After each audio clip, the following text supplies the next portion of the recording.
মালয়েশিয়ার সাবাহ রাজ্যে ভূমিধসে অন্তত ১২ জনের মৃত্যু হয়েছে। গত সপ্তাহ জুড়ে বর্ষণে বর্নিও দ্বীপাঞ্চল প্লাবিত হওয়ার পর মঙ্গলবার সংবাদ মাধ্যমে এ তথ্য জানানো হয়েছে।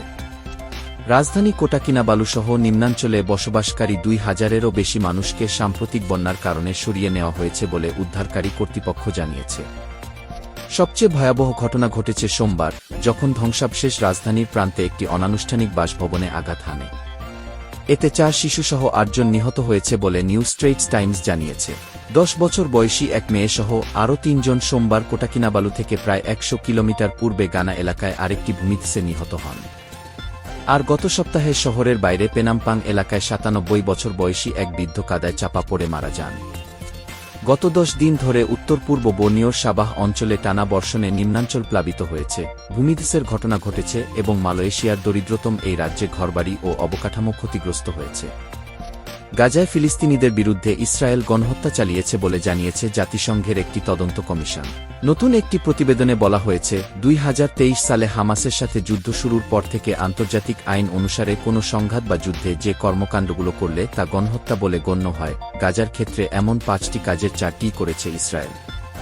একটি গোষ্ঠীর সদস্যদের হত্যা করা, তাদের গুরুতর শারীরিক ও মানসিক ক্ষতি করা, ইচ্ছাকৃতভাবে গোষ্ঠীটিকে ধ্বংস করার জন্য পরিকল্পিত পরিস্থিতি তৈরি করা এবং জন্ম রোধ করা।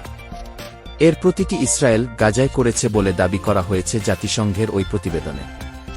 এমনকি ইসরায়েলের নেতাদের বিবৃতি এবং তাদের সেনাবাহিনীর আচরণের ধরনকে গণহত্যার প্রমাণ হিসাবেও উল্লেখ করেছে, যদিও এই প্রতিবেদন স্পষ্টভাবে প্রত্যাখ্যান করেছে ইসরায়েলের পররাষ্ট্র মন্ত্রণালয়।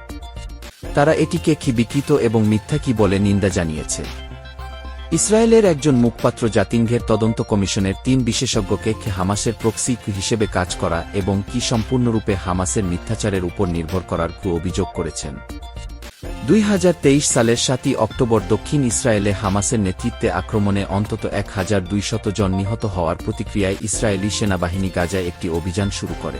অঞ্চলটির হামাস পরিচালিত স্বাস্থ্য মন্ত্রণালয়ের তথ্য অনুসারে, তখন থেকে গাজায় ইসরায়েলি হামলায় প্রায় ৬৫,০০০ মানুষ নিহত হয়েছেন।